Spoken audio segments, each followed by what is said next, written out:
বন্ধুরা, আমি একটা ছোট্ট ব্লগ নিয়ে তোমাদের সামনে চলে এসেছি। প্রত্যেক বছরের ন্যায় এবছরও আমার বাড়ির পাশে মন্দিরে সুধারাম বাউলের নামের উৎসর্গ করে কিন্তু এবছরও কিন্তু কীর্তন দেওয়া হয়, রীতিমতন ভোগ প্রসাদ বিতরণ হয়, পুজো হয়। তারই কিছু তোমাদের সামনে তুলে ধরবো আজকে। দেখো, সবাই দেখো এখানে বসে সবাই কীর্তন শুনছে। দুদিন ব্যাপী কীর্তন হয়। গত রাত্রে সারা রাত ধরে কীর্তন হয়েছে। আজও দেখো কিরম কীর্তন হচ্ছে। আমার মা, আমার শাশুড়ি, আমার যা দেখো সবাই এখানটায় বসে আছে এবং পাড়া প্রতিবেশী সবাই আছে। ভীষণ মজা হচ্ছে। এই দেখো, এটা হচ্ছে মন্দির। এই মন্দিরই হচ্ছে সুধারাম বাউল, যার নামে এই পুজো।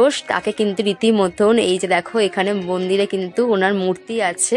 ওনাকে কিন্তু ব্রাহ্মণ ঠাকুরমশাই এসছে, উনি পুজো করছে। এটা আমার ননদ দেখো পুচকিকে নিয়ে বসে আছে। পুচকি আমাদের ননদের মেয়ের কিন্তু এবছর কিন্তু তোমার হচ্ছে মানত দেওয়ার জন্য কিন্তু পুজো করছে। তার ওজনে কিন্তু বাচ্চারার ওজনে বাতাসা দেবে, প্লাস হচ্ছে হরিলোট হয়। ভীষণ মজা হয়। এটা দেখো আমাদের পুচকু, আর এটা হচ্ছে আমার ননদের বর, আমাদের দাদা, সবাই দেখো দাঁড়িয়ে আছে। দেখো কীর্তন শুনছে, হাততালি দিচ্ছে। দেখো ওইটুকুনি বাচ্চাও কিছুই বোঝে না, অথচ দেখো তার মধ্যেও দেখো কীর্তন, ভগবানের নাম তো কানে গেলে এমনি মানুষের কত আনন্দ হয়। দেখো সবাই মিলে কীর্তন গাইছে, রীতিমতন নাচ করছে। ভীষণ মজা হয়, প্রত্যেক বছরও হয়, এবছরও হয়েছিল। আমরা ওখানে উপস্থিত থেকে আমাদের খুবই ভালো লাগছিল।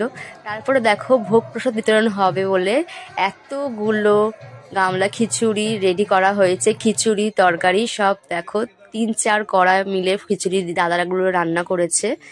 এই দাদাগুলো যে বসে আছে, দাদাগুলো রান্না করেছে। মানে পুরো ভোগ প্রসাদ সারা পাড়ার লোক খায়, এলাকার লোক সবাই খায়। সবাই মিলে কীর্তন গাওয়া হচ্ছে, সবাই মিলে নাচ করছে, মহিলারা সবাই মিলে নাচ করছে, পুষ্প বৃষ্টি হচ্ছিল। ভীষণ আনন্দ হচ্ছিল, ভীষণ আনন্দ, খুবই আনন্দ হচ্ছিল। যে আনন্দর কোনো কল্পনা হয় না, এত আনন্দ হচ্ছিল। সবাই মিলে প্রচণ্ড আনন্দ করছিল। কারণ হচ্ছে আর তার মধ্যে পুষ্পবৃষ্টি হচ্ছে।